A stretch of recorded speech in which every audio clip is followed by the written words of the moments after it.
Well, I'm just searching to do prospecting. A couple of weeks ago, I ran into a dual sport rider exploring the trails on Vancouver Island. We'll call him Mark. That's not his name, but I'd like to keep him anonymous anyway. Part of the conversation we had was about prospecting for gold. Mark is an experienced prospector, an ex-miner, and he shared some interesting tidbits about prospecting for gold with me, where you might find it and how to identify it. This isn't a how-to or even an in-depth discussion, just a conversation between two guys on the trail. But I thought it was interesting, particularly as we had both stumbled across an old local gold mine in the past. The photography isn't the greatest, so I've spliced in some dronage and some shots of that hidden gold mine from when I visited it with some friends nearly 10 years ago. I hope you like it.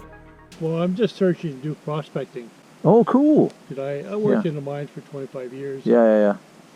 That's why I get out in the backcountry, but... You know where you want to get is, you want to get to Creek Mine. I've been there. Oh, have you? Yeah. That's where I need to go, but the water's high still.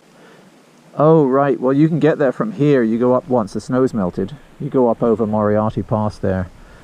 You carry on down there and you'll see a clump of trees on your right and the lake. There's a cabin in those trees, a really nice one. Really nice. and then past there, you just carry on out. You said there was a cabin? A cabin. Yeah, beautiful cabin. It's a sort of a hunter's lodge cabin. It's free for everyone to use. Absolutely quintessential cabin in the woods. You know, quite a few mod cons in it. Nicely finished. Beautifully done. And it's been there for years. I've been to where the mines, but you'd have to climb down. Like Yeah. the road's pretty rough. Oh, there's a rope ladder, right? Oh, I never tried to go down. I was with the guys in a hurry, so... Oh, yeah. There's a little spur that takes you there, and then there's a rope ladder down to the creek. Did you go into the mine itself? Yeah.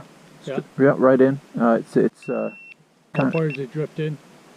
I bet it goes in 150 feet. Yeah. And then there's a little shaft off to the left with a shaft going up. But it's black as all you know what in there, so you have to get a flashlight and check out there's no bears or cubs with sow with cubs in there sleeping it off, or you know, especially in the heat of the summer, they like that area. But yeah, I was in there with 2 or 3 guys, and we looked around it. Always thought we'd go back and do some prospecting. That's actually for sale. Someone's trying to sell it. Really? Yeah. Yeah, because I'm prospecting all the channels that go into the river and that. Oh yeah. I go with my GPS, my metal detector and everything. So.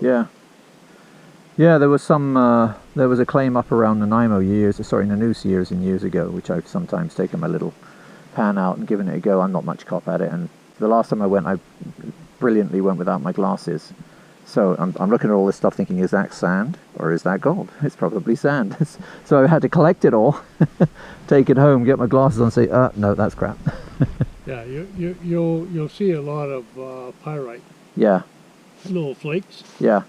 Yeah, but what does it look like when it comes out? Is it a little nugget, or is it a fleck, or is it a... You can have flecks, you can have, it can be a nugget, it can be that size to... Yeah. And gold never loses shine. Oh wow, okay. And gold is very soft. Yeah. So When you can get it. If you can get your nails into it, then you know if you can't get your nails into it, it's not gold. it's not gold. Right. But I mean it is pliable to a point. Yeah. But it never loses shine. Well, that's good to know. I'll definitely give it another go. That's why I have my metal detector, because I can detect all that. Oh, cool. Yeah. That helps you out. And I'm just waiting for all the water to Subside. But this year has been the worst. Oh, yeah, it's been so wet. There's still so much snow up on the mountains.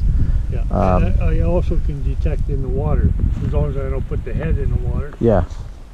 There's units that you go immerse them in the water. Yeah.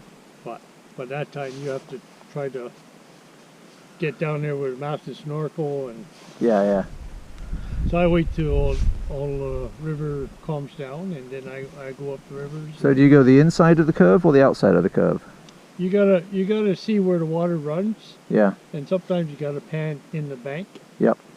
to see if, you know, you look at the layers and the gravel layers, and So the outside of a curve, the water's running usually really quickly, right? well, usually on the inside where there's a bank goes around, you'll check this spot Yeah. because it slows down. Okay, and that's when the gold So can the drop gold out. will probably pick up, and sometimes you won't see it Yeah. unless you start digging and you start running through your high banker and all that. Yeah. But I just started doing that here, so Oh, cool. yeah. Oh, I'd love to hear about it. Sounds I've amazing. done a lot of prospecting. Well, I worked in the mines for 25 years in Yeah. Ontario and Quebec. But, Oh, yeah. this area is new to me, so that's why I explore. Well, you're in the right spot. Yeah, it's like you look like Mount de Cosmo. You gotta look. Think about 500,000 years ago, or whatever, if the water came down here, but it's dry. Yeah. And people say, well, there's nothing there. But wrong, there is. Yeah. Water brought it thousands of Because years ago. It would have been carried there Yeah. And dropped. and dropped there. So you look for old things that look like old river channels or old... Yeah, old river channels. You look at the mountain where, you know, you'll see where, like here, you'll see Yeah. like there's a stream. Yeah. But in summertime, that's dry. Yeah. So that's what you check. Okay. Okay. Areas like that, because the water will carry the gold down. Yeah.